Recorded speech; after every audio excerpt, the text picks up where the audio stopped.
Welcome to Hanging Out with Robert, that's me. This video contains things that I tinker with throughout the day. For step-by-step detailed instructions of those tasks, you can click on the links in the comment section below. I plan on leaving this video accessible for about 30 days. After that, you can view it through my Patreon account. This video also has tips and tricks that I've learned over the years. So, thank you very much for watching. I am here at the salvage yard.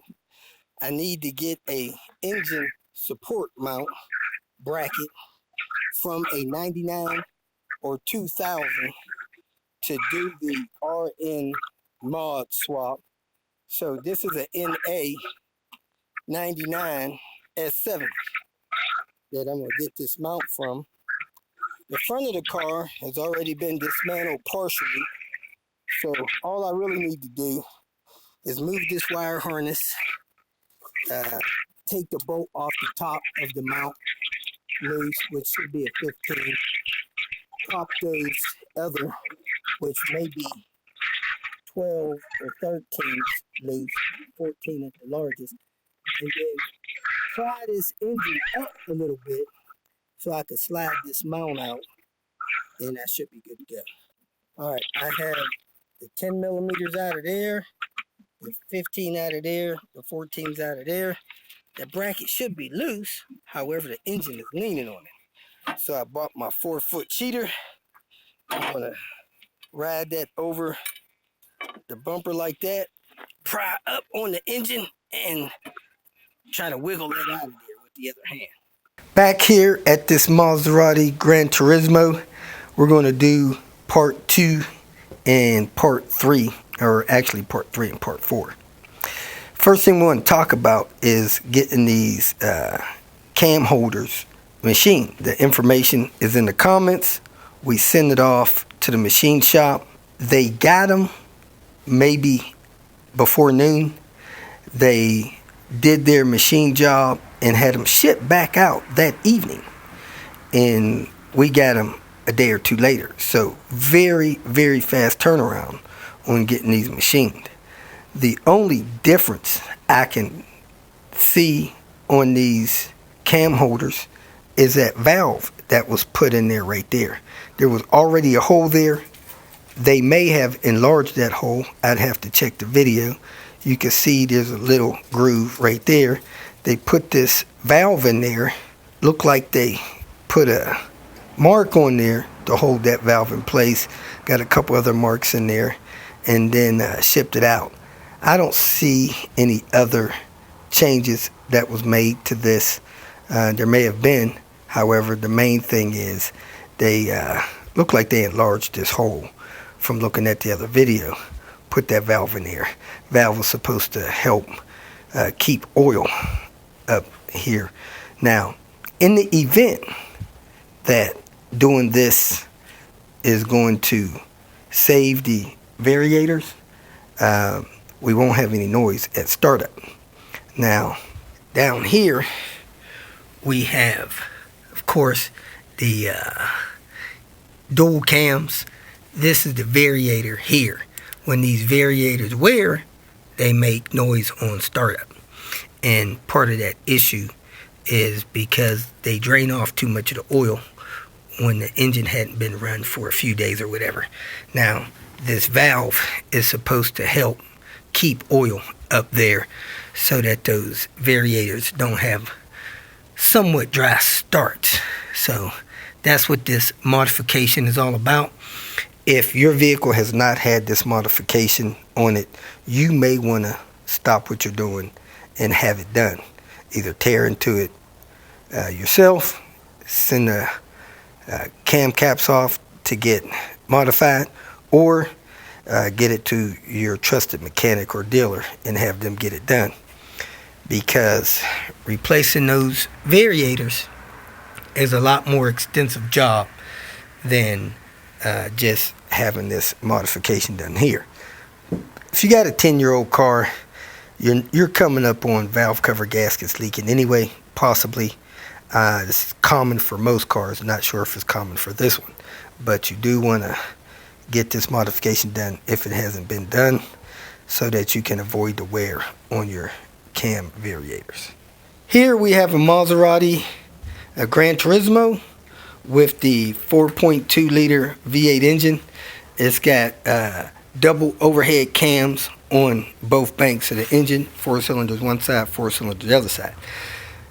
This car has a built broke situation where if you don't have a certain modification done to your cam holders to help oil stay on top of the head after the engine cools off, you may have wear in your cam variators, one on this side, one on the other side. If that wear begins to happen, you will likely get noise on cold starts and or continuous rattling in your engine, a rattling noise when it starts up. I got a video showing you how to get the valve covers off, 2 separate videos, US left side and the right side, and then this video talks about having these machined. You can send it to a guy that specializes in this. His information is in the comment section. Both of these have been done, so we're about to reinstall them on the vehicle, then put new oil pressure sensors in there, put the chain guide on, and then put the valve covers back on with new valve cover gaskets. So your next video you see will show me doing that. And it's good to use assembly lube in here. If you don't have assembly lube, at least oil them up real good so that you don't have a dry start situation when you fire this engine up. Thanks for watching.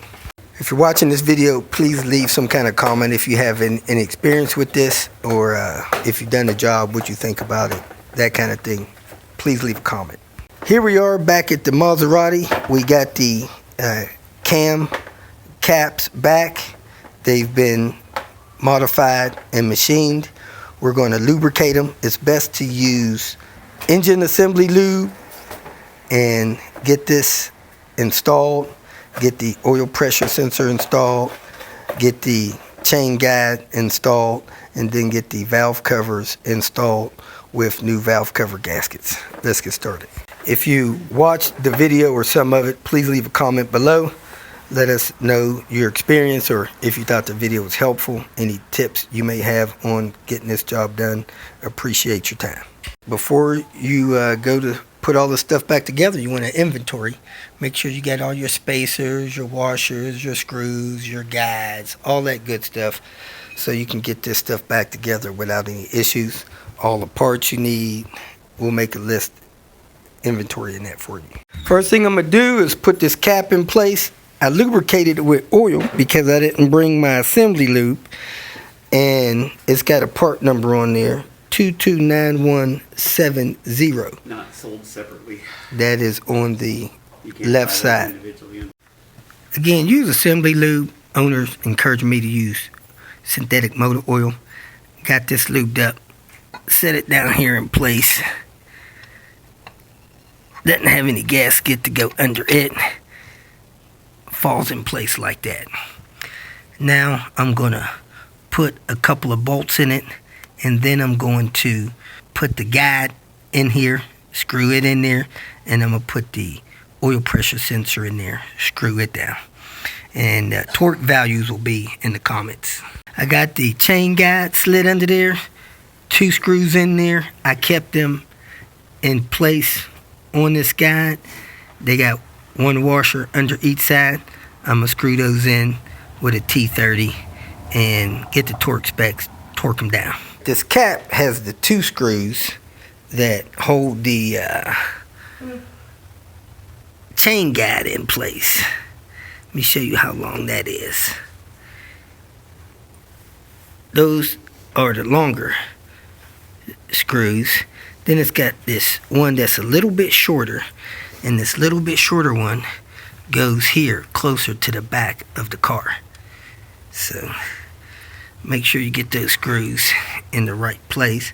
And of course the screw that holds the oil sensor in is very short. That one there. Here's the new oil pressure sensor. Again, goes in with that little screw. I'm going to lubricate that seal and that shaft in hopes that it doesn't hang up and pinch the seal going in. Getting ready to put this oil sensor in there. I'm wiggling it while I put pressure on it to get it to go all the way down in place, and it kind of clicked when it went in. Still wiggles easy, so it should not have pinched the seal. I torqued this bolt, then I torqued this bolt, then I torqued this bolt, then I torqued this bolt, then I torqued this bolt, then I torqued this bolt. I kind of zigzagged around. I torqued those to 10 Newton meters. Not sure what the proper torque value is. That's what I used. And then I torqued this bolt down to 8 Newton meters. Now I'm going to put the gaskets in the valve cover. Going in with all new valve cover gasket. So these are hard as a rock. I got to get those off of there. I'm going to use pliers. Then the cover gasket itself. I'm going to pull that out of there. And then I'm going to see if I have this one here. Replace that one as well. So I had a spacer fall down. I flipped this over, make sure I have all the spacers out of it. But these are really hard to get out. I'm putting new ones in. Using a screwdriver to put on the edge of this gasket and pull them up. As you can see, they're even breaking coming off the cover. And then I got the oil pressure sensor gasket as well. This is the sack that the spark plug sleeve gaskets came in. And then there was 2 oil pressure sensor gaskets as well. These are the gaskets for the solenoid valve gasket where the oil pressure sensors poke through. Oil pressure sensor check valves. Part number there. Left head cover gasket part number, and this one is for the right side. Either use a vinyl brush or a brass brush and brush any sludge or anything off of your top of your head. You don't want any dirt or buildup or anything that's going to interfere with your seal, making a good seal. As you can see, there's kind of 3 ridges along your seal line, which is good. 3 lines of protection. You want that to be spotless. You may even want to spray it down with brake parts cleaner, or just wipe it down with brake parts cleaner and acetone with a rag after you knock everything loose with a brass brush. So that's what I'm going to do. I'm not going to spray down in there. I don't want to change the oil. My head surface is cleaned up, wiped down with brake parts cleaner. Like I said, you could also use acetone to wipe that down with. I have all of the gaskets in place. These don't really like staying in place, but work them in those grooves, leave them in there for a little while. Work that in and pushing it in from the bottom, then flip it over, make sure it's worked in from the top side as well. And you should be ready to put this in place. Make sure that's not bunched up before you go setting that back down on the engine. Now I'm ready to put this in place, slide the spacers through the hole, and start to screw that down. I worked the valve cover in place. I pulled this to the side, got that under there. I had to massage the oil sensor through that gasket. Now I have to reach back there and feel to make sure that the back of that gasket didn't come out of that valve cover before I slide these spacers in here, these screws in here, and start to screw those down. Make sure your gasket is properly in place. It looks decent from the top, but you're going to have to feel it in the bottom. Make sure that gasket didn't come out of the cover. The first attempt to put the cover back there with the seal in place was an utter failure. You have to put these guides in here. They will help hold that gasket in place a little bit. So I put them in the whole way around, and hopefully that will allow that gasket not to flop and fall off. And I'm going to try round 2 of putting this cover on, because the first one failed. I could feel back there. See this tab, if you don't feel that tab back there, that thing is out of place. So hopefully it'll stay in place this time with those spacers in it. My second attempt to put the valve cover in was another fail. So I am to a high-tech solution. Get some yarn, a zip tie, some dental floss or something, and tie in this end of this cover gasket. You see how I have that in there? Now once I get it in place and set and feel this tab back there that is in right, I am going to cut the yarn, slide it out, and I should be good to go. You could probably do all of the ones on the bottom. You can see the ones on the top to make sure they're in. It's up to you. I'm going to do these 5 on the end. This is the top. I can see those. I'm going to do these 3 on the bottom as well. So I'm going to do all of the ones on the bottom and the 1, 2, 3 around the back.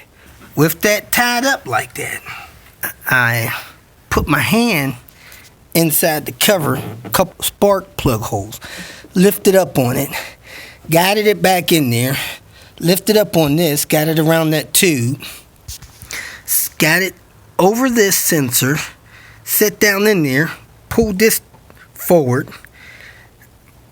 got that in place, and then I lifted up on the back and dropped it down a few times.